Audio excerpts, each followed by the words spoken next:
Buenas noches, bienvenidos a la emisión central del fin de semana de Noticias Caracol.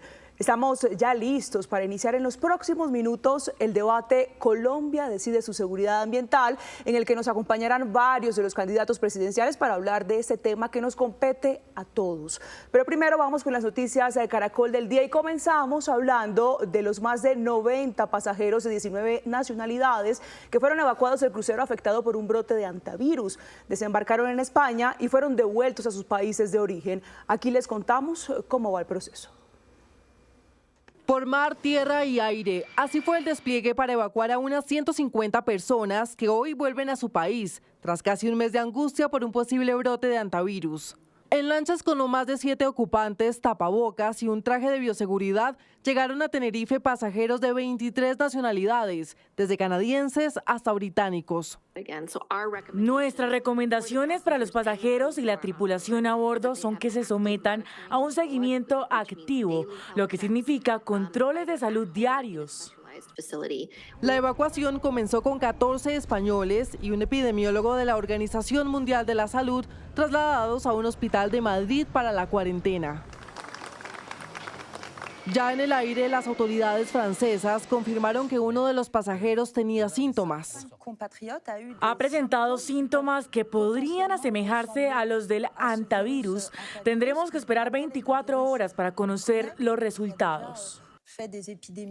En relación con los demás, todos estaban asintomáticos, según la OMS, pero deberán someterse a más pruebas, incluso a aislamiento. Antes de desembarcar, algunos aprovecharon para tomar fotos tras un episodio que ahora quieren dejar atrás. Varios buses de la Unidad Militar de Emergencias ya esperaban en la explanada del puerto para trasladarlos hasta la terminal aérea. El objetivo es que todos los pasajeros estén a bordo, con la excepción de 30 tripulantes que permanecerán en este barco. Horas antes, así fue el primer contacto entre el crucero y la Guardia Civil, para un momento esperado con ansias. El Papa León XIV, quien viajará a España el 6 de junio, valoró la respuesta de España. Quiero agradecer la acogida que caracteriza al pueblo de las Islas Canarias por permitir la llegada del crucero Hondius. Las evacuaciones concluirán este lunes con el vuelo de Australia, mientras los más de 100 pasajeros buscan poner fin a la pesadilla y retomar sus vidas sin interrupciones.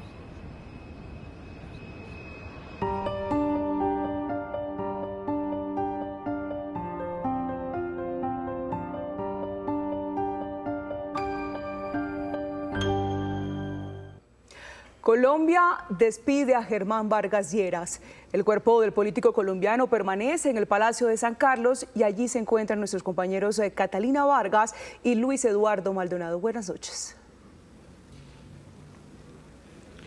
Alejandra, buenas noches. 7 de la noche, 4 minutos. Se cierran las puertas del Palacio de San Carlos en este segundo día de homenajes, Luis Eduardo, al exvicepresidente Germán Vargas Lleras, el liberal, el demócrata, uno de los congresistas más votados de la historia de nuestro país, el guerrero, como lo describe su hermano José Antonio en esa columna que por 7 años escribió el exvicepresidente en el diario El Tiempo. Centenares de personas hicieron fila por esta calle empedrada para ingresar por esa puerta al Palacio de San Carlos para despedir a Germán Vargas Lleras, pero Catalina, sobre todo, muchos amigos. Hablamos con personas que comenzaron su tarea política y la vida pública a los 18 años al lado de Germán Vargas Lleras y recordaron su legado político y sus enseñanzas.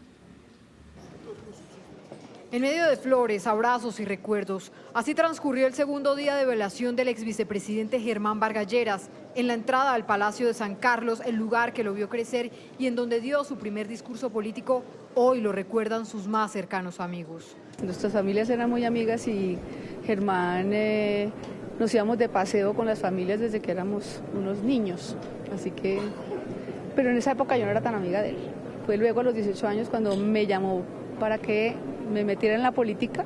El Salón Bolívar, que ha sido testigo de magnos eventos, hoy reunió a su hija Clemencia y a sus hermanos Enrique y José Antonio, quienes nunca lo dejaron solo en vida y en este momento de despedida siguen junto a él.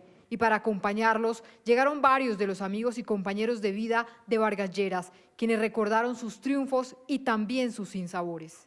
Un hombre honesto con él mismo, un hombre que él mismo se pegaba muy duro para que las cosas salieran. Usted lo recuerda cuando lo acompañábamos en muchos vuelos, en muchos aviones, en todos los momentos de sus campañas y en su trabajo. Colombia pierde un gran hombre. Y es que fueron 16 años como senador, 4 años como ministro y 3 más como vicepresidente, en donde cruzó caminos con los también exministros Juan Fernando Cristo y Luis Felipe Henao. La verdad muy triste, tuvimos una amistad muy cercana, aún en medio de las diferencias, también como colega del gabinete del presidente Santos estuvimos 3 años. Que era un hombre que trabajaba mucho, Germán era el primero en llegar y el último en irse. Por eso pudo sacar todas las leyes, pudo sacar las más de 30 vías 4G. Nos faltó un presidente, pero Germán hizo todo lo que podía hacer en el tiempo que tuvo. El espacio que habitualmente ocupó Germán Vargas Lleras en la sección de opinión del diario El Tiempo, hoy lo tuvo su hermano José Antonio, quien tituló esta columna así: Un guerrero. Germán Vargas se preparó toda la vida para ser presidente. Había estudiado el país con seriedad y realismo, pero se nos fue muy pronto y a destiempo, cuando el país más necesitaba de su liderazgo, experiencia y autoridad, y cuando todo por fin parecía alinearse a su favor. Se fue, como diría el maestro, sin miedo, con el alma limpia, con la sonrisa plena. Al final de la tarde, quien se acercó a darle el último adiós a Germán Vargas Lleras fue el expresidente Iván Duque, quien lo recordó como su amigo y contendor político en 2018. Patriotismo. Es que Germán era una persona que sabía poner siempre de lado los temas personales y poner a Colombia primero. Yo lo debo decir con una satisfacción personal, nosotros competimos en la política, emulamos en la política. Pero a pesar de las diferencias que muchas veces se presentan en la política, fuimos amigos. El legado político que deja Germán Vargas Lleras es inmenso. Incluso candidatos presidenciales como Paloma Valencia y Abelardo de las Priella se acercaron a darle un último adiós. Estos pasillos que vieron crecer al liberal, al demócrata, a Germán Vargas Lleras, hoy lo despiden. Este lunes a las 11 de la mañana se llevarán a cabo las exequias en la Catedral Primada de Colombia, una Eucaristía que será celebrada por el cardenal emérito Rubén Salazar y concelebrada por el cardenal Luis José Rueda. Su cuerpo será trasladado al cementerio Jardines de Paz, como lo dispuso su familia. Cambio Radical marcó un camino de triunfos para Germán Vargas Lleras, llevándolo al Congreso de la República, acompañándolo también en sus 2 aspiraciones presidenciales. En el Congreso de la República, Cambio Radical tuvo una época en que se consolidó como uno de los partidos más importantes del país. La pregunta que ahora algunos analistas están haciendo es: ¿cuáles son los retos de Cambio Radical ahora que Germán Vargas no está? La partida de Germán Vargas Lleras representa un terremoto político en Cambio Radical. No es para menos, fue fundador y siempre tuvo un rol activo en el partido. El fallecimiento de Germán Vargas deja el partido Cambio Radical acéfalo. Sin lugar a dudas, Germán Vargas Lleras había sido su gran líder, mentor de muchos de los congresistas y el arquitecto de que Cambio Radical fuera uno de los partidos más importantes. El partido viene de ser uno de los perjudicados de las elecciones para el nuevo Congreso. Para los expertos, esto también se explica por la ausencia que tuvo del debate público, por sus quebrantos de salud. De ser la segunda, tercera fuerza política a ser una fuerza política importante, pero no con el mismo peso que tenía. Se redujo de 11 senadores a 7. Y es ahí, Sebastián, donde uno puede notar la importancia que tenía Germán Vargas Lleras para Cambio Radical. Por eso creen los analistas, el reto inicial es definir si deben y pueden encontrar un heredero. Cambio Radical en las últimas elecciones también se quedó sin importantes referentes en el Congreso. David Luna, que había sido el senador con la mayor votación en el Senado en el 2022, renunció para aspirar a la presidencia. Motoa, que era también uno de los referentes del partido, se quemó en las parlamentarias. Entonces, con el fallecimiento de Germán Vargas Lleras, necesariamente el partido va a tener que reacomodarse para buscar nuevas figuras. Según expertos, el primer medidor será las elecciones locales y regionales del próximo año. Cambio Radical va a tratar de consolidar o de defender, ¿no? Porque está un poco en declive en estas elecciones, sus bases locales, su poder regional, de de eso depende realmente la supervivencia del partido. El 15 de enero de 1998 se fundó Cambio Radical. Ahora, 28 años después, debe reajustar el camino ante el fallecimiento de su jefe natural. Sin duda un gran legado deja Germán Vargas Lleras para nuestro país. En el Congreso, 42 leyes, Luis Eduardo, en temas también protagonista como infraestructura vial, autopista, entre otros. Hace algunos minutos veíamos unos ensayos del batallón Guardia Presidencial para lo que va a ser ese último adiós para el ex vicepresidente Germán Vargas Lleras mañana lunes a las 11 de la mañana aquí en el centro de la capital del país.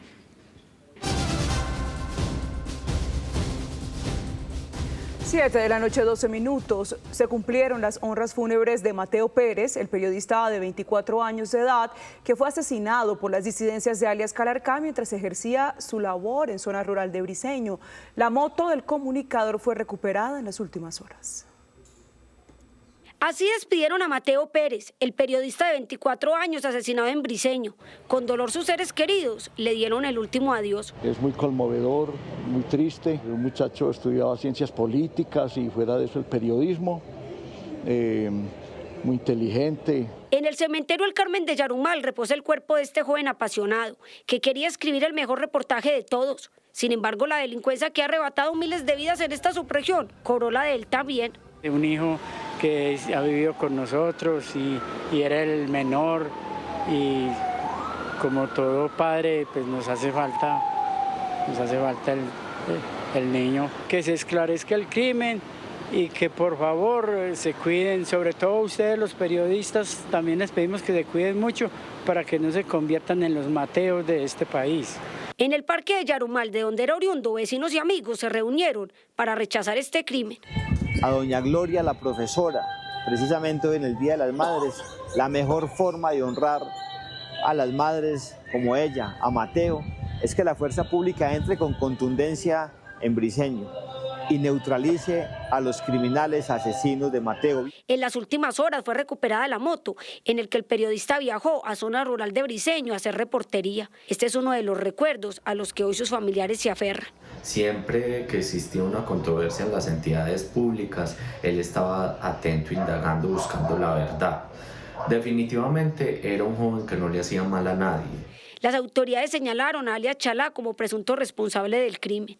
El ministro de Defensa ofreció una recompensa de 500 millones por información que permita dar con el paradero de este hombre. A pocas semanas de que se cumpla un año del atentado contra Miguel Uribe Turbay y por el que 2 meses después falleció, su esposa María Claudia Tarazona habló de lo que ha sido su vida y la de su familia tras este magnicidio. En un diálogo muy conmovedor, María Claudia Tarazona le contó detalles a María Lucía Fernández de lo que han sido estos meses para ella y su hijo Alejandro. Habló de la realidad política que vive el país y el papel que habría cumplido en la contienda electoral Miguel Uribe Turbay. Ese es un abrebocas de este diálogo. Cuando yo duermo a Alejandro, siempre saco a las niñas porque no dejan que se duerman, ¿no? Lo cogen a besos, lo desesperan. Entonces saqué a las niñas del cuarto, me acosté con él y estábamos rezando y me dijo, mamá, no me alcancé a despedir de mi papá. Entonces le dije, mi amor, pero tú fuiste a la clínica, abrazaste a papá, estoy segura que papá sintió tu amor. Y me dice, pero es que no me pude despedir de él. Y empezó a llorar. Mira, esto era un llanto desde el fondo del corazón. Me hubiera querido despedir de mi papá, quería despedirme de mi papá, era su papá. Y no tuvo esa oportunidad. Yo no podía ni hablar. Entonces las niñas entraron a mi cuarto y lo abrazaron y me ayudaron a acompañarlo en ese momento tan duro de nosotras también hubiéramos querido despedirnos de él. Pero así es la vida. Y es muy duro cuando tú tienes que decirle a tu hijo de 5 años, no te pudiste despedir de papá. Y ahora nos toca despedirnos de otra manera.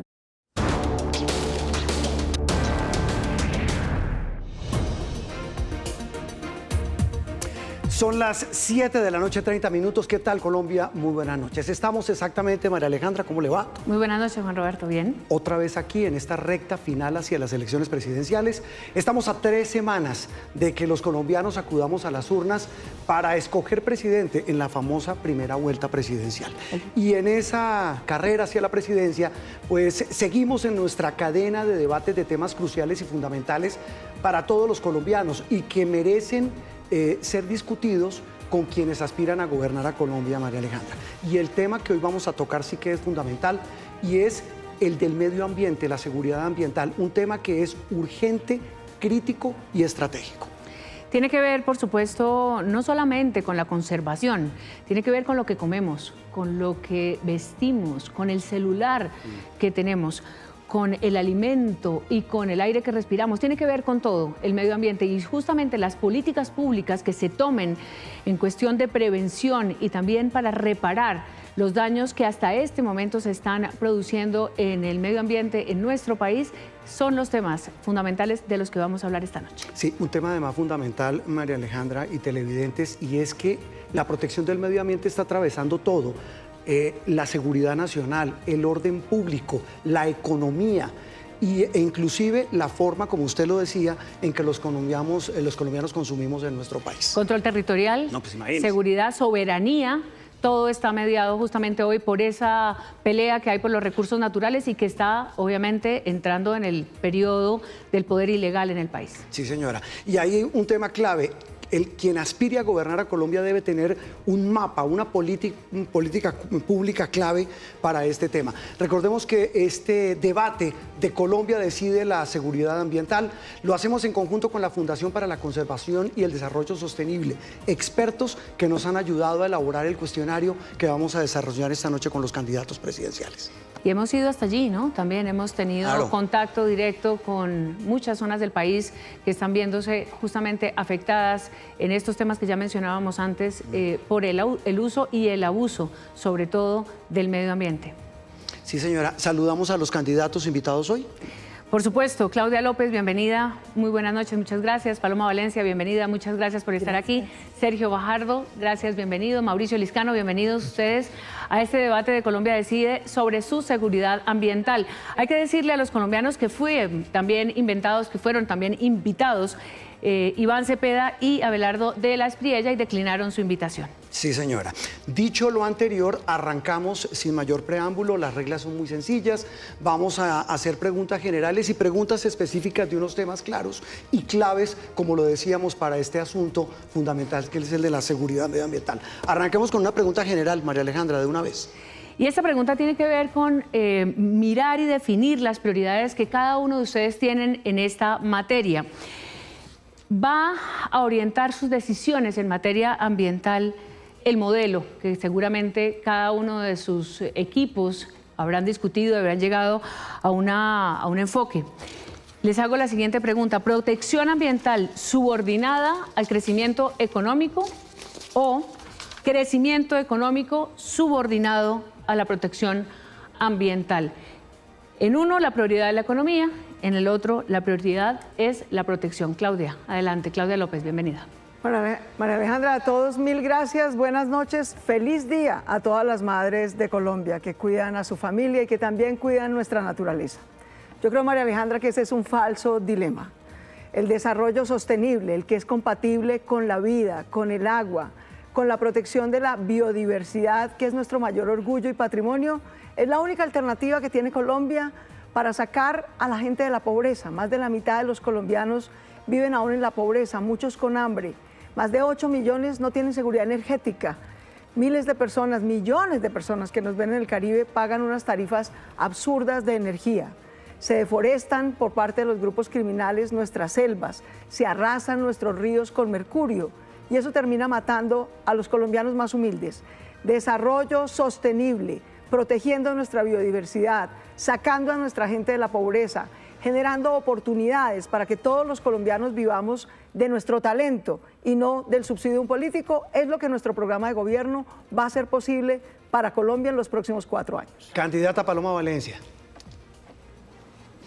Lo que Colombia necesita entender es que la mayor cantidad de pobreza que tengamos, es la mayor devastación de nuestro medio ambiente.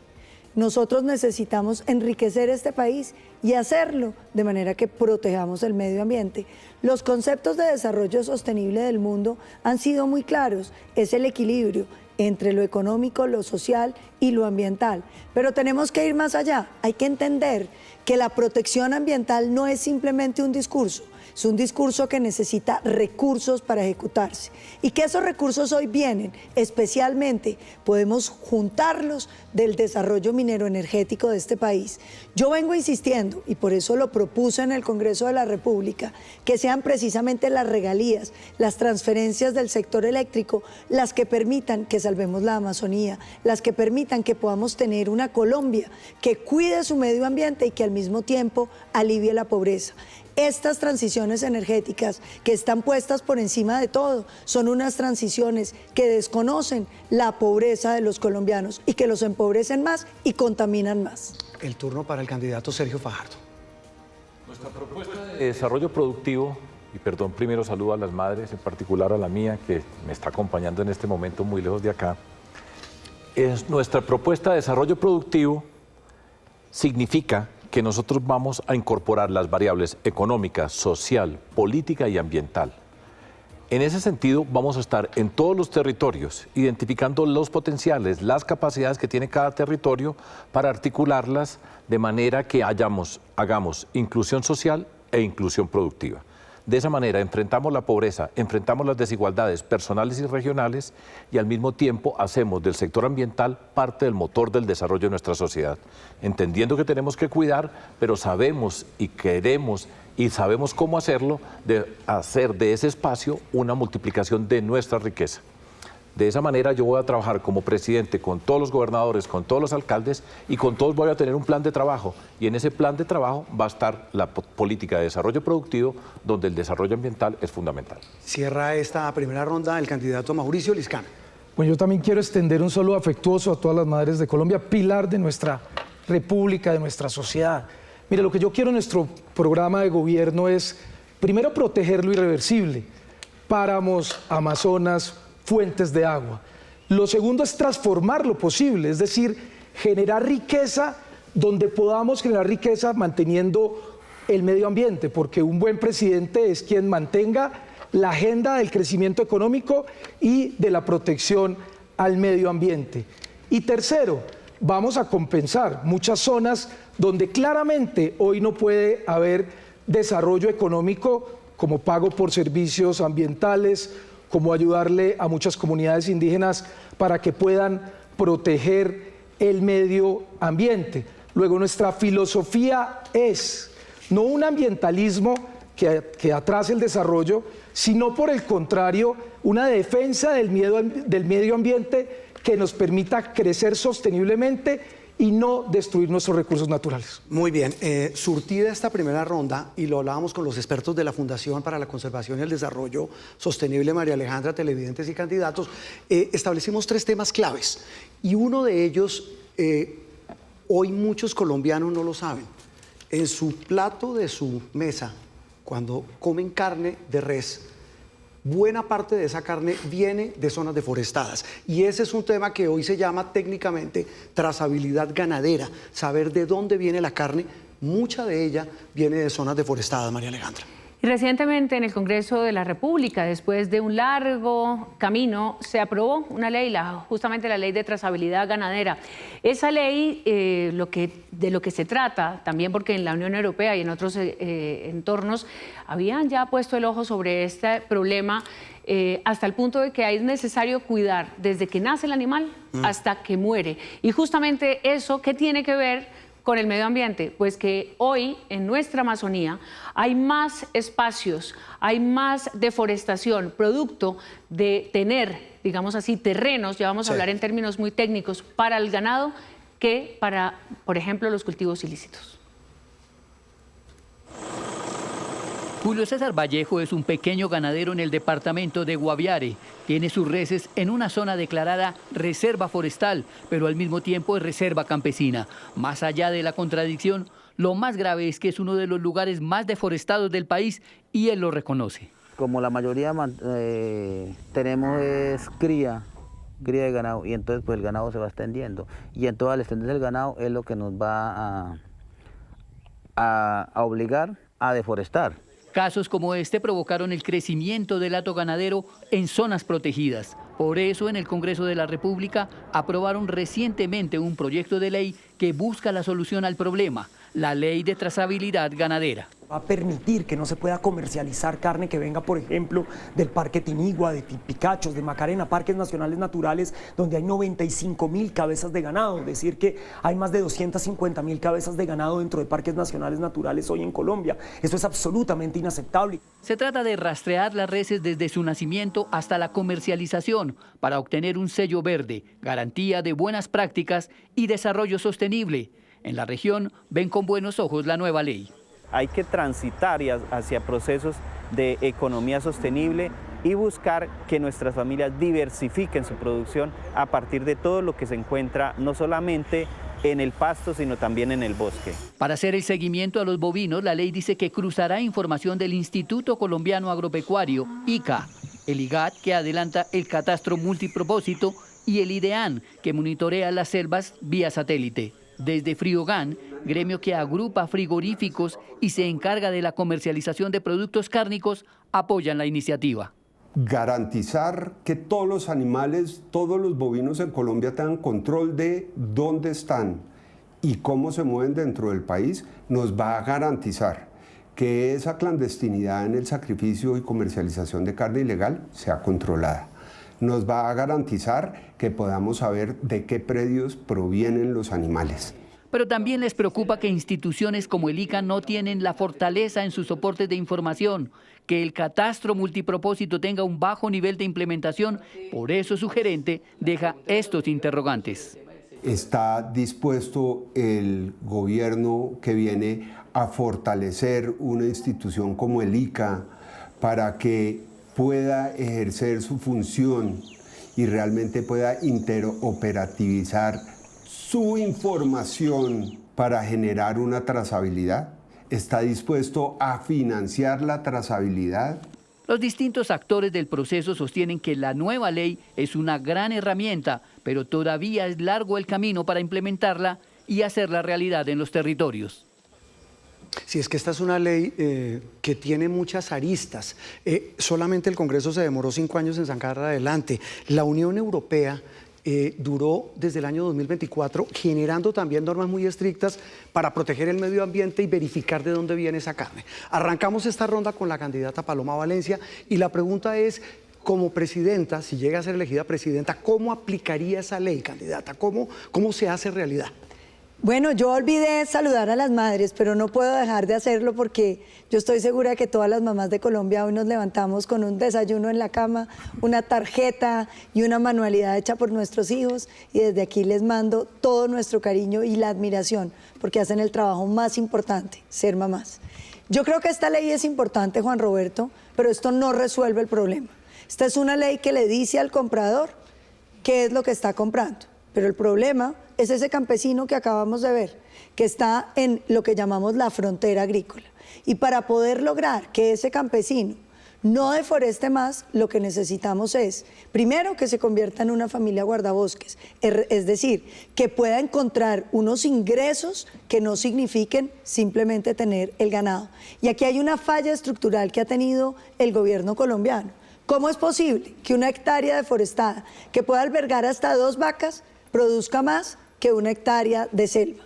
Aquí es donde todos los conceptos de bioeconomía son fundamentales, porque la utilización sostenible de las selvas por las comunidades limítrofes son la única manera en que podemos salvar el Amazonas. Candidato Fajardo, justamente sobre este tema y lo que, digamos, está por verse es cómo justamente se puede aplicar esa ley. Y lo que se ve cuando se sobrevuela y se ve en terreno esta zona del Amazonas es que las vacas no llegan allí solas, que llegan por carretera, por unas carreteras que ya tendremos tiempo de hablar sobre ese tema específico, que llegan cada vez más y justamente salen a un mercado. Todo ese proceso no se puede hacer solo y exclusivamente porque unos campesinos están teniendo allí sus ganados. El Estado, cómo hacer de regulador y controlador de verdad, y no solamente casi que de cómplice y de mirar, el papel de mirar qué es lo que está pasando sin ningún control. ¿Por qué el Estado no es capaz de intervenir este mercado ilegal? Lo acaba de decir muy bien, esos no son simplemente unos campesinos que trajeron unas vacas para llegar a un terreno que talaron. Detrás de esto hay que saber bien quiénes son las fuerzas poderosas que están detrás de ese proceso de tala, que van ocupando con una ganadería, algunas personas lo hacen de manera informal como probablemente este campesino, pero están acumulando tierras que van adquiriendo valor y se van apropiando de ellas. Por eso se necesita la definición del gobierno para perseguir y hacer la trazabilidad no solamente de la carne por donde se mueve, sino de los dineros que llegan a ese territorio. En particular es crucial que nosotros tengamos claridad sobre los territorios, que el catastro multipropósito nos permita identificar quién es el dueño de la tierra, dónde están los baldíos y de manera tal que podamos ir formalizando lo que se pueda ir formalizando para hacerle un verdadero seguimiento. Detrás de todo esto hay un mundo criminal que se apropia de tierras, se enriquece, muchas veces utilizan campesinos como escudos y esa trazabilidad se necesita. Repito, trazabilidad del dinero, trazabilidad de los recursos, catastro multipropósito, señalar quién es el dueño de la propiedad y hacer seguimiento. Muy bien, la siguiente pregunta específica sobre este tema para el candidato Mauricio Liscano. La comunidad internacional le ha metido mucha plata a este tema. A Colombia le ha dado millones de dólares, ayudan todos los años, gobiernos de países como Noruega, como Suecia, por mencionar dos, han ayudado mucho. Pero al final del camino dicen, mire la cantidad de hectáreas que cada vez más se pierden. Si usted es elegido presidente, ¿cómo hace para que eso no sea letra muerta, para que se cumpla? Y tal vez con algo muy importante, este negocio no conoce fronteras. Ya vamos a hablar de minería ilegal y de seguridad, pero en este tampoco. Con los países vecinos, ¿cómo va a ser? De manera concreta y práctica, ¿qué va a ser distinto para que esa cooperación internacional se vea reflejada en resultados, en control de esa ganadería extensiva? Mire, lo primero que tenemos que tener es data, y para tener datos necesitamos tecnología.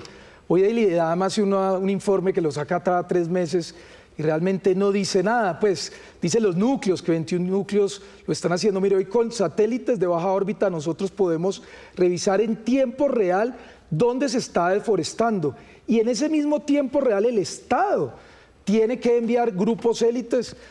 Hoy hay una ley, la 2111, que castiga fuertemente los delitos ambientales, entonces tenemos que enviar, pues obviamente, a las fuerzas militares para que protejan, porque eso tiene que ver mucho con seguridad. Por el otro lado, a las comunidades hay que pagarles sus servicios ambientales, hay que acompañarlos, hay que hacerlos partícipe.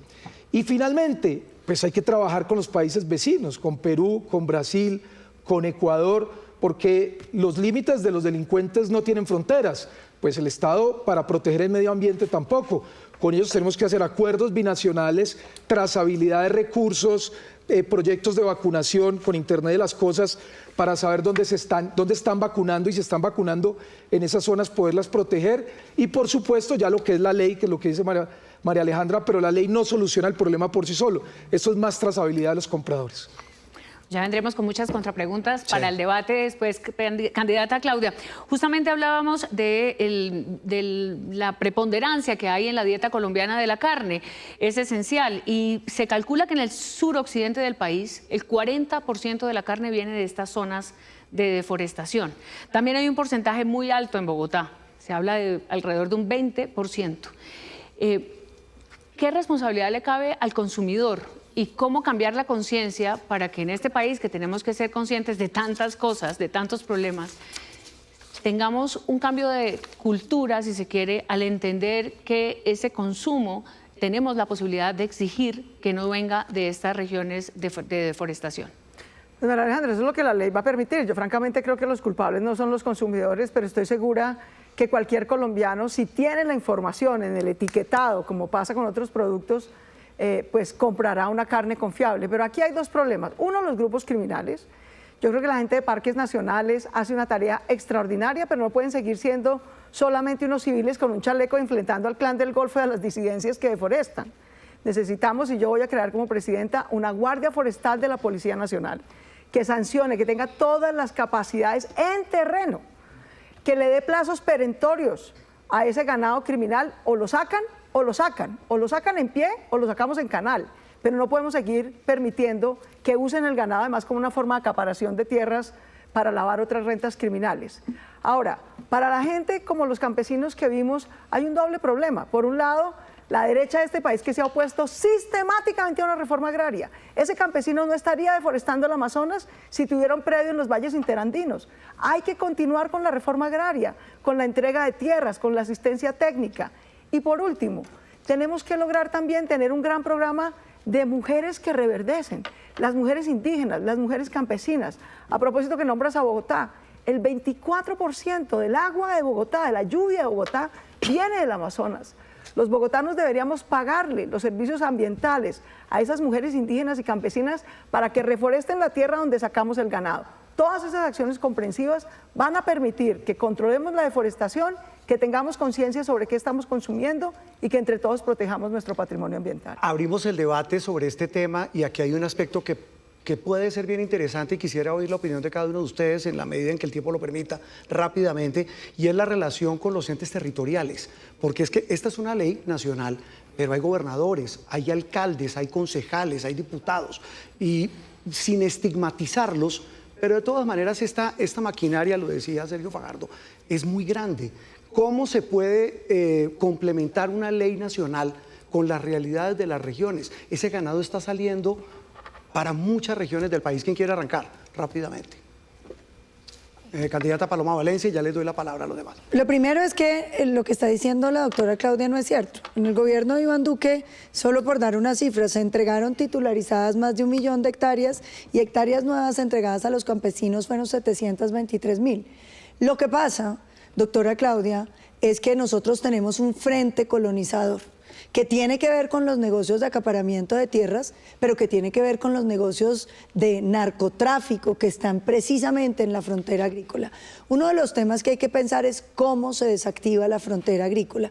Y esto es bien importante, porque tiene que ver con las oportunidades que uno le da a esas personas. Y yo coincido, lo más lógico es hacerles una oferta de tierra en otros lugares de Colombia, de manera que puedan montar su ganadería en otros lugares. Pero esto necesita sobre todo recursos. Uno no puede hablar de cambiar la frontera agrícola si no tiene la suficiente capacidad. Y esto implica brigadas del ejército, despliegue rápido, monitoreo satelital, familias guardabosques. Esto tiene que ser un paquete de cosas que nos permita desactivar esa frontera agrícola. Candidato Mauricio Liscano, y voy a hablar del tema, ya le doy la palabra a la candidata Claudia López. Realmente el problema del medio ambiente no es un problema, digamos, sectorial, no es un problema ambiental, no es un problema del Ministerio de Medio Ambiente. Mire, este es un problema de todo el Estado. Lo que tenemos que aumentar es verdaderamente la coordinación. Ya hay un comité que se llama CONALDELF, donde une a todos los ministerios. Tiene que estar defensa, tiene que estar infraestructura, tiene que estar minería, tiene que estar la fuerza pública. Es decir, lo que necesitamos es coordinación horizontal con todos los ministerios, y el presidente es el que tiene que liderar eso. Y tenemos que tener coordinación con los alcaldes y gobernadores para poder, y con las comunidades, para poder realmente resolver el problema de la deforestación y del acaparamiento de tierras. Este es un problema verdaderamente del Estado como un todo. Candidata Claudia López, usted le quería responder a la candidata Paloma Valencia. No, digamos, lo que uno sí no puede hacer es tapar el sol con un dedo. La derecha colombiana se ha opuesto a la reforma agraria desde 1936. Y vamos en el 2026 y seguimos todavía hablando de reforma agraria, y jurisdicción agraria, por ejemplo, no se ha podido sacar. Yo sé que Paloma tuvo un papel importante para tratar de sacarla, pero ahí sigue enredada. Entonces, sin duda, continuar poniendo a la gente donde debe estar. La gente debe estar donde pueda sembrar mejor, donde tenga mejor mercado, mejores carreteras. E insisto, uno no puede tener aquí una aplicación de esta ley, no solamente como lo decían en el video, requiere que el ICA tenga la información y la capacidad técnica. El ICA es hoy un botín politiquero y burocrático para elegir congresistas, pero también requiere que Parques Nacionales tenga una guardia forestal con dientes de verdad para enfrentarse al Clan del Golfo o a las disidencias de las FARC. Mire, para sacar esa ganadería criminal. Ya vamos a hablar del tema, porque en minería ilegal sí que se ve ese asunto. Pero además, cerremos pero además una cosa adicional a esto, miren, estos sobrevuelos que se suelen hacer con cierta frecuencia han llevado a embajadores, a fiscales, a magistrados, a ministros, a todo tipo de funcionarios para ver esto. Entre febrero y mayo, que fue el último sobrevuelo que se hizo con esta fundación, los terrenos deforestados cerca de Chiviriquete, en el Parque Nacional de Chiviriquete, en el Parque de Tinigua, que ya no existe Eso casi. ya está muerto. Ya todo esto está deforestado y no pasa nada. En 5 parques Entonces, hay los 125.000 hectáreas deforestadas. claro, los diagnósticos en campaña están muy bien, pero yo sí quisiera que empujáramos un poco el debate a decir qué se puede hacer en terreno ya, porque mientras estamos hablando aquí, están deforestando para llevar más ganado. En terreno ya está una guardia forestal y no unos pobres señores de parques nacionales con un chalequito tratando de enfrentar cierra esta parte. Claudia, la posibilidad de, después de la media hora, un poquito para nosotros acá para decir, pero bueno. Adelante, doctor Sergio. Muchas gracias. Lo que quiero decir es lo siguiente, mire, aquí estamos en un tema de la ilegalidad que tiene que ver con la deforestación, con los cultivos ilícitos, con la minería ilegal, y es el papel de la fuerza pública. Si nosotros no tenemos una fuerza pública sólida que pueda hacer presencia en el territorio, acompañada por herramientas tecnológicas, ya se ha dicho, en este caso se tiene la capacidad para monitorear en tiempo real cómo está procediendo esa deforestación. Y eso requiere acción inmediata de fuerzas de tarea conjunta que puedan responder de manera inmediata. Eso es necesario. Sin una fuerza pública con esa capacidad podemos echar todos los discursos que queramos acá, pero no se resuelve el problema. Pero yo quiero añadir algo a lo que estaba diciendo anteriormente.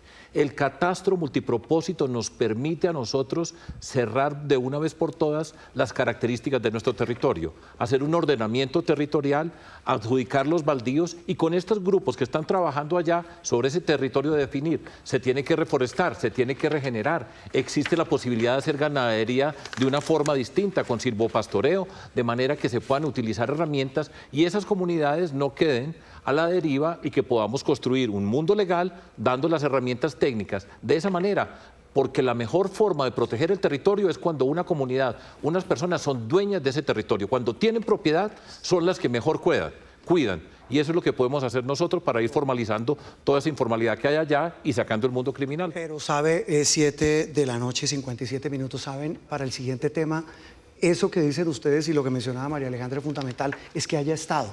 Y con la minería ilegal, eso sí que es una desgracia que no haya estado. 3 datos para el siguiente reportaje. 1.120 ríos contaminados en Colombia, en 8 departamentos del país.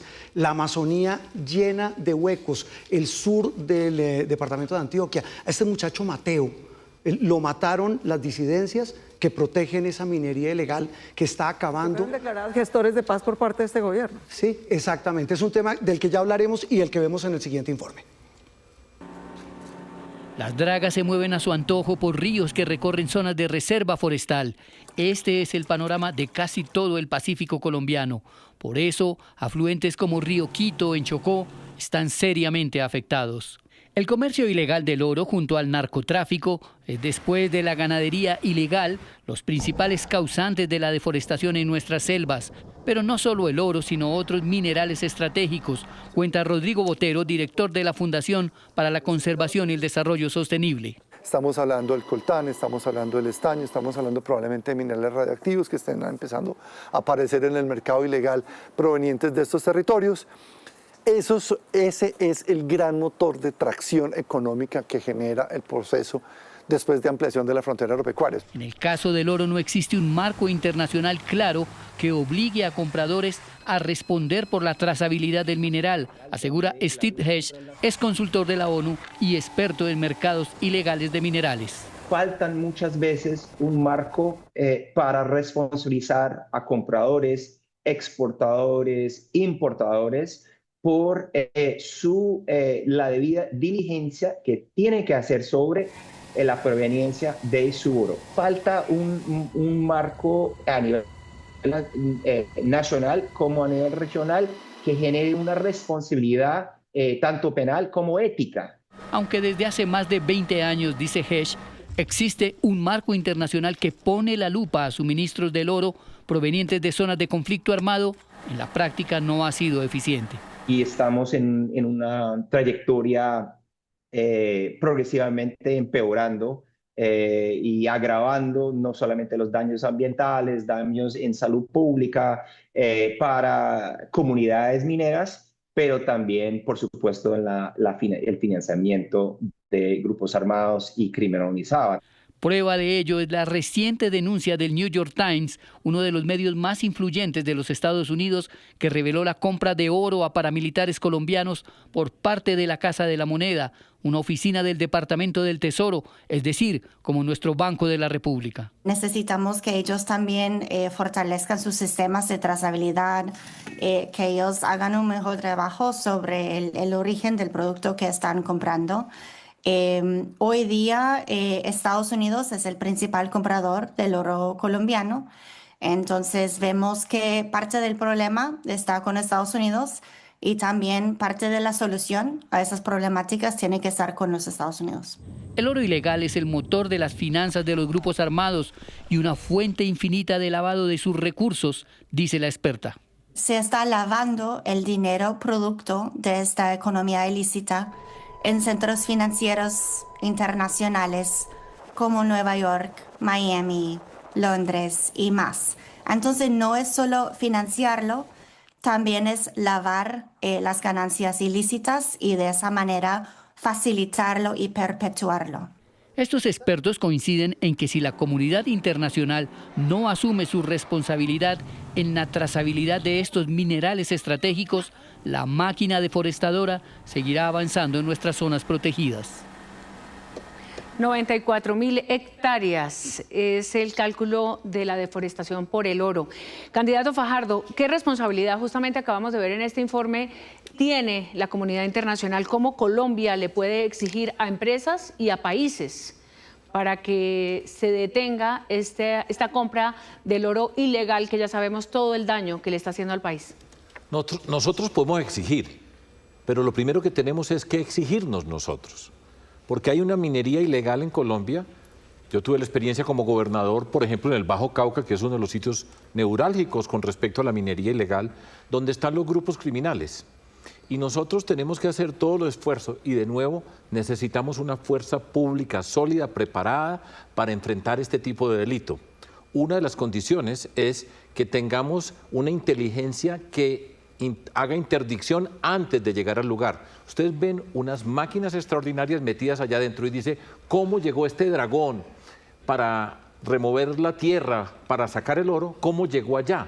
Y precisamente lo que tenemos que hacer nosotros es que no llegue para no tener después que bombardear. Trazabilidad, formalización de los pequeños mineros, con acompañamiento técnico, de manera tal que le podamos hacer seguimiento, y si nosotros somos capaces de organizarlos, de formalizarlos, de hacerle seguimiento con un ejército que es capaz de prevenir y enfrentar esa criminalidad y permanecer en el territorio, vamos avanzando. De lo contrario, nosotros podemos decir lo que quiera, reclamarle al que quiera, pero primero tenemos que saber nosotros dónde está el oro, para dónde va ese oro, y en Colombia más del 80% desaparece. En esa desgracia, y la siguiente pregunta para Mauricio Liscano, de esta economía criminal de la minería ilegal, arsénico, mercurio, plomo, cae a los ríos, más de 1000 ríos. Pero también, como decía el candidato Fajardo, entra gasolina, hay carreteras, de lo que hablaremos más adelante, en plena selva, dragas, los famosos dragones. ¿Cómo se rompe esa cadena? Como presidente, ¿qué plantea para romperla? Lo primero que tenemos que tener, le insisto, es la información, y la tecnología nos permite saber en tiempo real dónde están esos minería ilegal. Y, por ejemplo, incluso saber las máquinas que llegan, podemos georreferenciarlas y saber a dónde las van a llevar y hacer trazabilidad para poderlas posteriormente destruir. Hoy todos sabemos, mire, no solo con satélites, se monta en un avión y uno va al Chocó y ve los huecos, o cuando va llegando a Nariño, es decir, aquí lo que ha faltado es voluntad real de defensa del Estado y de nuestra soberanía. Y ahí lo que tenemos que tener es grupos de tarea conjunto, perseguir los cabecillas. Tenemos además que tener tecnología para destruir sus máquinas, y tenemos que hacerle seguimiento a toda la cadena de comercialización. Lo que nosotros estamos proponiendo en nuestro programa de gobierno es, por ejemplo, hoy en Colombia la única solución es que el único que exporte el oro en Colombia tiene que volver a ser el Banco de la República. Eso acaba con toda esa vagabundería, porque ir a perseguir la plata en Estados Unidos o en Europa es muy difícil. Tenemos que volver a centralizar la exportación de oro en Colombia a través del Banco de la República, y así le podemos hacer trazabilidad. Gracias, candidato Mauricio Liscano. La siguiente pregunta para Claudia López. En el universo de todo de toda esta amalgama, nunca mejor dicho, amalgama de delitos alrededor de la minería, pues está también una conflictividad social. Hay no solamente un choque entre miles de trabajadores que están allí, entre quienes además tienen esa minería artesanal, y se está creando también un reto para gobernadores, para alcaldes y obviamente para el gobierno nacional. ¿Cómo intervenir esa conflictividad social? ¿De qué manera y a través de qué mecanismos, digamos, de convivencia que puedan separar los conflictos y aclararle al Estado justamente dónde debe hacer el énfasis para combatirlos? María Alejandra, yo sí soy la presidenta que entiende que las comunidades son nuestra aliada, no el enemigo son las disidencias, el enemigo es el Clan del Golfo, el enemigo de esos mineros tradicionales es ese Estado que es ausente, nunca llega y el día que llega va de visita y solo con fuerza y por raticos. No. Para esto, que es un tema estructural, lo vamos a ver en todos los temas ambientales. Yo voy a ser la presidenta que de verdad descentralice el Estado, que no vaya de visita, que sí se quede en las regiones, que trabaje con las comunidades, que no le ponga requisitos imposibles para formalizar un título minero. Es ridículo el número y el tipo de requisitos que les ponemos. Tenemos que empezar con ellos en territorio, custodiándolos y protegiéndolos, pero con una fuerza pública que no va de visita, solamente a bombardear dragones, sino a estar con ellos. Si les venga, el oro es legal, empecemos a producirlo de manera legal. Eso que le pagan al Clan del Golfo, páguenselo al Estado, pero no para que se lo lleve para Bogotá, sino para que eso se quede en un fondo de desarrollo regional del Bajo Cauca, en un fondo de desarrollo regional de Chocó, que se quede allá los recursos, no que vengan a Bogotá para devolverse después, que se queden allá para proteger a la gente, para darle oportunidades a sus hijos en los colegios, para empezar a hacer una minería con menos mercurio y con menos daño ambiental. Los mineros artesanales son los grandes aliados de construir Estado en las regiones y no los enemigos. El 80% del oro, doctora Paloma, que sale de Colombia, que se exporta, es ilegal. Estaba viendo una cifra aquí, es monstruosa, 9.000 millones de dólares se ganaron con ese oro ilegal, con esa minería criminal. Es un monstruo demasiado grande. Usted habla en su programa de un Plan Colombia 2.0. ¿Cómo incluir ese componente para combatir esto? Es que nos decía un coronel del ejército el otro día que están ganando más plata este Clan del Golfo y el ELN y las disidencias que por el narcotráfico. Y con mucho menos riesgo, porque como lo decíamos, el oro se puede vender en cualquier parte. Pero fíjese que aquí, nuevamente, como en el tema anterior, uno tiene que distinguir la criminalidad de las comunidades. Nosotros tenemos un montón de comunidades mineras artesanales ancestrales. Ahí hay que hacer un gran proyecto, no solamente para formalizarlas, sino cubrirlas con una empresa. El gran tema aquí es que la legalidad es la enemiga de lo que es la ilegalidad. Y eso es lo que el país pareciera que no entienden. Hay que buscar cómo se legalizan las explotaciones legales, cómo se protegen esas comunidades y cómo se asocian. Porque las inversiones mineras, para que puedan ser sostenibles y ambientalmente sostenibles, necesitan inversiones grandes. Hay que buscar, si eso lo hacemos con una empresa nacional, con unas empresas privadas, pero asociar esos pequeños para que puedan explotar y darle durísimo a la minería criminal, que claro que se puede hacer, pero nuevamente, esto necesita recursos y los recursos tienen que venir precisamente de las regalías de la explotación minero-energética, que nos permitan una fuerza de despliegue rápido en la fuerza pública, control satelital nuevamente. Sí. Abramos el debate, María Alejandra, porque es que aquí, vuelvo y repito, la realidad es muy distinta. Pero además, es un monstruo demasiado rico, demasiado grande. Pero porque además dentro de los planes de los ilegales, pareciera que hay objetivos mucho más concretos y más claros que de alguna manera los que se ha transado el Estado. Usted hablaba, candidato Liscano, de la tecnología. Estos grupos, que se calculan son 17, por lo menos en la zona de la Amazonía, volviendo al tema de la deforestación y también del oro, 17 grupos ilegales que saben exactamente a qué van. ¿Por qué van? ¿Y qué alianzas internacionales tienen? Yo quiero insistir, quizá para este debate, ustedes que le responden a ese informe del New York Times, por ejemplo, donde habla específicamente de esa relación en Estados Unidos, de la venta del oro en Estados Unidos. ¿Cómo de verdad romper esa corresponsabilidad internacional para empezar a tener también un poco los pies sobre la tierra? Claro. ¿Quién quiere arrancar? Candidato Liscano, arranque 30 segunditos rápidamente para que todos puedan hablar. Yo digo que la solución, e insisto, es que el Banco de la República sea el único que pueda vender el oro al exterior, porque claro, nosotros podemos exigirle a otros países que nos ayuden con perseguir los recursos, pero Eso es bien complicado y es mucho más complejo. Yo creo que tenemos que centralizar la exportación de oro para poder saber cuál es legal de lo ilegal. Y eso nos va a permitir tener mucha más trazabilidad. Ya la OIAF, y aquí sí tenemos que perseguir los recursos y dónde se mueven, y eso hay que hacerlo mucho con ordenamiento territorial, porque es fácil determinar de dónde están saliendo los recursos y cómo se están moviendo los recursos. Entonces yo creo que la solución más rápida es centralizar la compra de oro a través del Banco de la República. Sí, suena muy bonito, me excusan decírselo, pero en la campaña pasada a Congreso ya hay por lo menos 30 investigaciones de mafias de oro que financiaron a señores que llegaron al Congreso. Doctora Claudia. Gobernadores, esto iba a señalar yo. Yo estoy de acuerdo con la propuesta de Mauricio.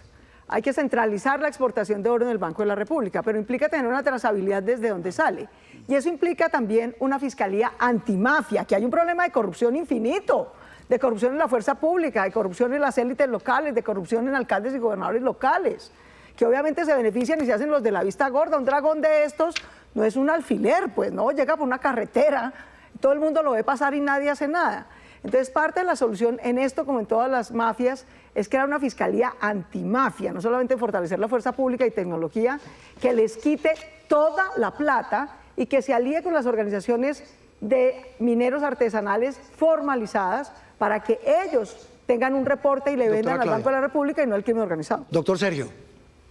Yo quiero complementar lo que dije anteriormente con respecto a una interdicción inteligente. Muchas de estas cosas se puede prevenir antes de tener que ir a bombardear, que es la forma más aparente de estar luchando contra la criminalidad y es la menos efectiva. Entonces, interdicción inteligente, que significa la investigación, la presencia del ejército, la corrupción. El ejemplo del New York Times, pues en ese batallón, el coronel que dirigía el batallón no se había dado cuenta que al lado, en la hacienda La Mandinga, estaban haciendo una exploración ilegal donde el clan del Golfo tenía sometidos a los pequeños mineros. Entonces, si no se tiene esa capacidad de inteligencia con la capacidad de actuación, todo lo que digamos nosotros termina siendo carreta. Necesitamos la cooperación internacional, pero yo quiero señalar dos aspectos que me faltan dentro de todo esto que habitualmente no se mencionan. Uno, actividades productivas complementarias para las comunidades. Hay actividades como alternativas que pueden servir. Hablo por ejemplo, desde la experiencia de Antioquia, el Bajo Cauca, donde estaba precisamente el reporte del New York Times. La apicultura, la siembra de madera alrededor de la casa. Hay una cantidad de proyectos que pueden permitir que se trabaje. Y una palabra que me falta, por favor, denme estos minutos. Segundos. Sí. Y esto no se dice nunca, trabajemos con los jóvenes que están en esa región. Si nosotros no trabajamos con los jóvenes que están en esa región, la única alternativa que van a tener la vida creciendo en esos espacios es la ilegalidad y la criminalidad. Un plan joven para todo Colombia, teniendo en cuenta las diferencias de los diferentes territorios, los contextos sociales, es urgente. Si Colombia no piensa en estos jóvenes, vamos a tener criminalidad garantizada por muchos años. Paloma Valencia. Vea, yo lo que creo es que nosotros tenemos que entender que la única manera de proteger el medio ambiente es la legalidad. Y la legalidad viene formalizando a los pequeños, pero con empresas grandes, robustas, que puedan atraerlos a hacer las cosas bien. Lo segundo, ahí la legalidad necesita control, el monitoreo satelital para que usted pueda ver dónde están las dragas, qué es lo que está pasando. Y esto se puede montar muy bien con las brigadas de despliegue rápido, pero de fuerza pública, que tenga capacidad de acción. Lo hizo Brasil y fue la única manera en la que lograron parar la deforestación del Amazonas. Pero aquí tiene que haber un elemento adicional.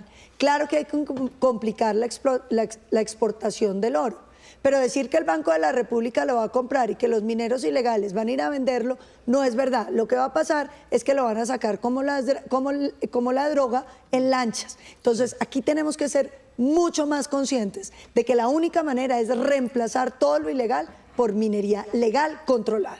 8 de la noche, 14 minutos. Vamos a hacer una pausa y en instantes regresamos a este debate de Colombia decide su seguridad ambiental. Ya volvemos.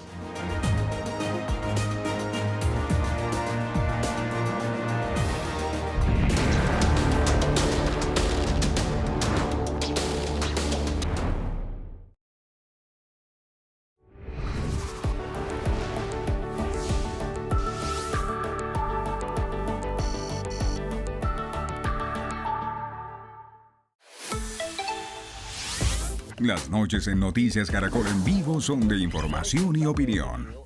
Sala de prensa a las 8 de la noche con el análisis de los hechos del día con sus protagonistas. Los colombianos acudan a las urnas. Signo Pesos, 8:30 de la noche. Información, finanzas y todo lo que interesa a su bolsillo.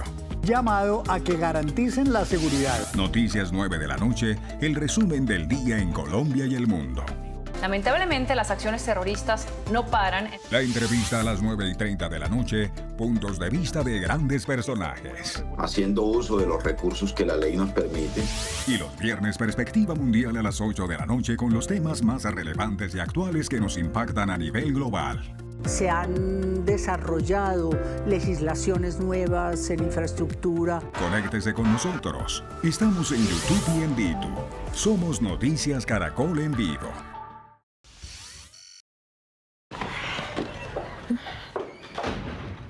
¿Mamá? Hola, hija. ¿Cómo te fue? ¿Por qué está por llegar? Esto está muy desordenado. Hola, mamá. ¿Cómo estás? Por favor, organiza todo y ustedes encárguense de eso mientras voy a la cocina. ¡Ay! Ya no tengo tiempo de hacer nada. Mamá, todo va a salir bien. Mi amor, cuando papá llegue, tienes que estar bien calladito, ¿bueno? Llegó.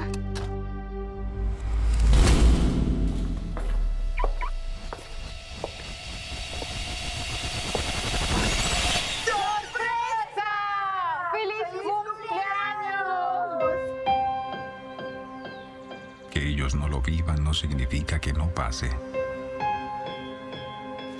Denunciemos por un mundo sin violencias de género. Tenemos toda una vida por defender. Un mensaje de Caracol Televisión.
Vea atentamente.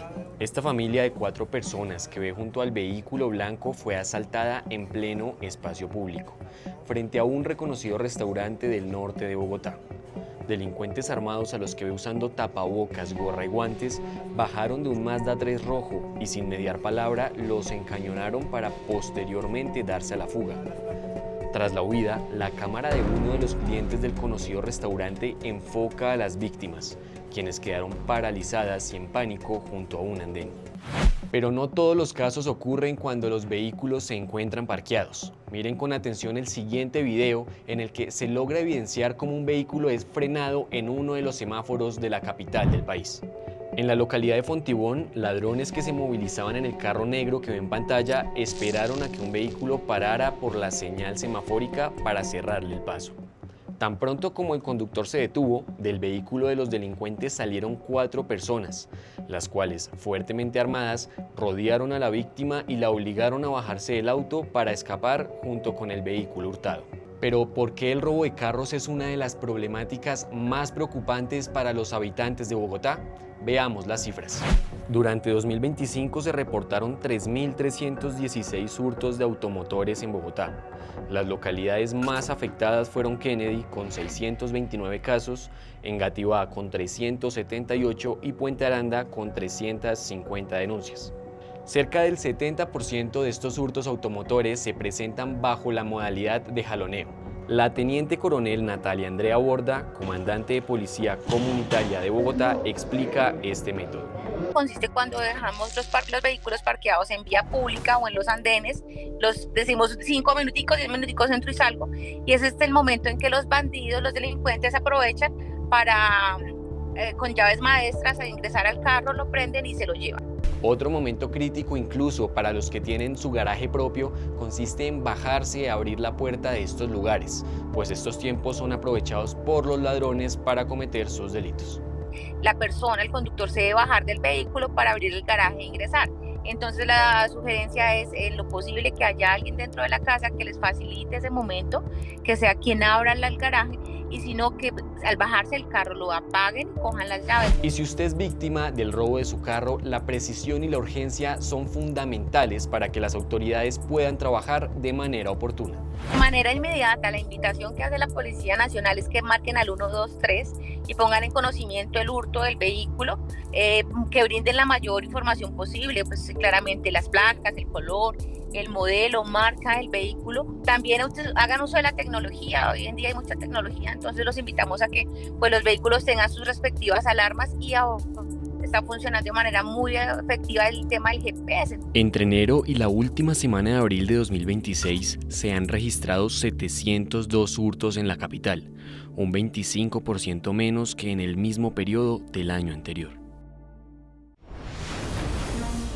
Para entender los temas de actualidad de Colombia y el mundo, La flota naval que Estados Unidos puso justo al frente de las costas de Venezuela. nos sentamos con quienes cubren estas grandes noticias. Usted, por ejemplo, no mueve para hacer interdicción equipos que tengan misiles Tomahawk. El país ya se politizó o se electoralizó, se metió en la campaña política. Y de la mano de ellos, analizamos con datos el contexto de los hechos. Trump llegó furioso con Putin a decir no me está cumpliendo en Ucrania, no quiere hacer la paz, no está siendo proactivo, nada. Y salió feliz con él. La clave con Juan Roberto Vargas en nuestras ediciones y en Noticias Caracol en vivo.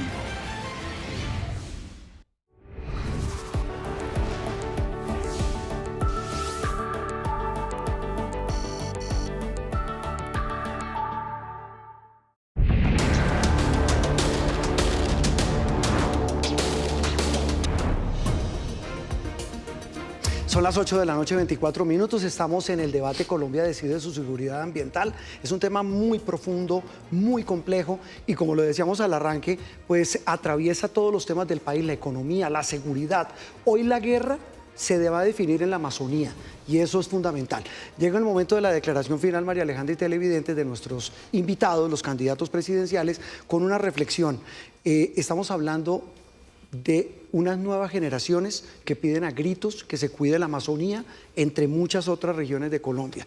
Pero también hay una verdad de apuño y es que el mundo hoy está peleando, está en guerra por minerales y por toda suerte de recursos que están ahí en la Amazonía. Algunos incluso dicen, Juan Roberto, que en Colombia, como en toda la región de América Latina, podría haber una especie de zarpazo, dado que las guerras internacionales que estamos viendo justamente tienen que ver con esas tierras raras, con el petróleo, y ya lo estamos viendo, y América Latina no está por fuera de ese tema global. Y con este entorno, en general, quisiéramos invitarlos justamente a que hagan el cierre de este asunto. Tenemos el tema de las carreteras y de la infraestructura que está también atravesando y deforestando la Amazonía y todas las zonas del oro, pero hay muchos temas.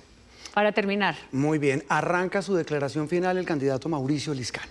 Mira, los problemas que tenemos hoy son causados por quienes han liderado este país en los últimos 20 años. Y yo sí creo que Colombia le tiene que apostar a una nueva generación de políticos que con tecnología, con capacidad y con liderazgo pueda compasar el desarrollo con el medio ambiente, con datos, con tecnología, con el ordenamiento territorial, para que sepamos dónde se puede producir, dónde no se puede producir, dónde hay que proteger el medio ambiente. Para nosotros, líneas rojas, los páramos, la Amazonía, la producción del agua nunca la vamos a tocar en nuestro gobierno, pero sí tenemos que tener una voluntad política de fuerzas militares y de comunidades, pero necesitamos también fortaleza y presencia del Estado. Mire, el año pasado, los últimos 3 meses, 36.000 hectáreas deforestamos en el Amazonas. Cada hectárea vale $1 millón para deforestar. 36.000 millones, eso no es una comunidad pobre. Esos son grandes entramados de corrupción y de riqueza que lo están haciendo. Por eso nosotros vamos a tener con una mano fuerte contra los bandidos y una mano tendida para las comunidades. Y finalmente cooperación internacional, y vamos a trabajar para que de verdad podamos perseguir esos recursos y proteger a nuestro país. Candidata Claudia López. Juan Roberto, muchas gracias a toda la gente que nos ve. Este 31 de mayo se decide con su voto si cuidamos o no a Colombia. Si estas propuestas que hemos hecho aquí de tener mujeres que reverdecen, de tener 1 millón de becas de educación con trabajo para jóvenes, de que las comunidades sean socias de los proyectos, no los trabajadores explotados por el clan del Golfo, las disidencias, de que no vuelva un plan Colombia a coger a plomo a la gente, sino a darle oportunidades para hacer un desarrollo sostenible. El 56% del territorio de Colombia es patrimonio ambiental y lo debemos proteger, no importa que tenga abajo o encima, es patrimonio ambiental y lo debemos proteger. En el otro 44% necesitamos hacer desarrollo sostenible y enfrentar al verdadero enemigo de todos los colombianos, que es el crimen organizado, el que abusa, el que recluta a sus hijos, el que le quita oportunidades a los jóvenes, el que los somete a usted con extorsión. Yo quiero ser esa presidenta que cuida a Colombia, que inicie una nueva historia sin corrupción, con oportunidades para la gente. Candidata Paloma Valencia. Tenemos en nuestras manos una decisión definitiva. O seguimos con un gobierno con el que se habló mucho de medio ambiente, pero creció la deforestación en un 43%. Cada hora se está depredando 14 hectáreas de nuestra Amazonas. Yo les quiero proponer todo lo contrario. Organicemos el territorio para poder cuidar aquello que nos es valioso. Ese Amazonas, nuestros parques nacionales, la Ruta del Jaguar, toda esa belleza de nuestro país tiene que cuidarse, pero para hacerlo necesitamos recursos. Y los recursos van a venir de la explotación minero-energética que podemos hacer de manera sostenible en el resto del país. Soy Paloma Valencia y quiero ser la primera mujer presidente de Colombia. Y le quiero proponer a los colombianos que escribamos una nueva historia. Estamos ante esta decisión de la continuidad o escribir esa historia con letra de mujer y con los colores de todos los colombianos que integran este país. Esta puede ser la última oportunidad de tener un proyecto político que nos incluya a todos. Es la última oportunidad de tener un país en democracia y en libertad. No se equivoquen en su voto, porque el voto construye el futuro. Candidato Sergio Fajardo, su cierre. Quiero despedirme de este programa, de este debate, agradeciéndoles a ustedes y señalando 3 puntos que quiero hacer precisos. En primer lugar, ¿por qué estoy yo acá? Esta es mi tercera campaña presidencial. Hemos perseverado en buscar una forma distinta de la política. Y hoy estamos viendo una polarización, una confrontación, una sociedad que se está llenando de odios y malestares y resentimiento, una sociedad que nosotros no nos merecemos. Tenemos que atender las desigualdades sociales, recuperar la seguridad, crear una cultura de la legalidad. Y nosotros hemos trabajado por eso. Y esta es mi tercera oportunidad y le estoy pidiendo que nos den la confianza, rompamos esa polarización. Aquí hay un par de señores que no aparecieron, pero que su voz se está escuchando muy fuerte porque no debaten. El candidato del presidente Petro, humo verde, y el candidato de la Espriella, que no sabemos de dónde viene. Nosotros tenemos que darnos una oportunidad para avanzar en Colombia. Fíjense ustedes que estamos hoy hablando, en segundo lugar, del medio ambiente, pero solo hemos hablado de ilegalidad, de criminalidad, de inseguridad, de explotación, de comunidades que no tienen oportunidades en este país. Y al mismo tiempo, subyacente a todo eso está la corrupción. No hemos hablado, y con esto quiero terminar, de las oportunidades que tenemos en Colombia. Esta Colombia que nos merecemos nosotros, las oportunidades que nos daría una bioeconomía. Somos el país más biodiverso del planeta y no somos capaces, en medio de todas estas discusiones, de convertirlo en oportunidades, de la generación de nuevos empleos, de ser el centro del universo alrededor de la biodiversidad en un mundo que tiene el cambio climático como gran problema. Nosotros somos capaces de hacerlo. Nos merecemos otra Colombia. Y yo les estoy pidiendo a ustedes que nos apoyen. Lo hemos luchado, hemos trabajado, hemos sido coherentes, consistentes. Estoy aquí por convicción, porque amo profundamente este país y les estoy pidiendo, denos la oportunidad. No nos demos un nuevo capítulo de confrontación, de agresión, de rabia. Colombia no se lo merece y nosotros somos capaces de cambiarlo. Bueno, candidata Claudia López, candidata Paloma Valencia, Sergio Fajardo, Mauricio Liscano, gracias por haber estado aquí. Nos quedan, dentro de 8 días tenemos nuevamente debate, ¿no? Tenemos debates en este cubrimiento, quizá en estas elecciones, Juan Roberto decirlo, en el 2026, Canal Caracol, Noticias Caracol ha abierto muchísimos espacios a todos los candidatos y por tanto tenemos el 17, de hoy en 8, una nueva cita de debate con otro grupo de candidatos, el 19, un debate sobre la salud, el 22 de mayo, debates de las fórmulas a la vicepresidencia y el 29 de mayo, el último debate, el viernes antes de las elecciones, otro espacio para que sobre todo ustedes, los ciudadanos, los colombianos, tengan las opciones claras para tomar ese derecho a decidir quién los va a gobernar, quién nos va a gobernar desde 2026 al 2030. Sí, señora. Esto es Colombia Decide, aquí en Noticias Caracol. Feliz noche para todos, ya vienen los informantes.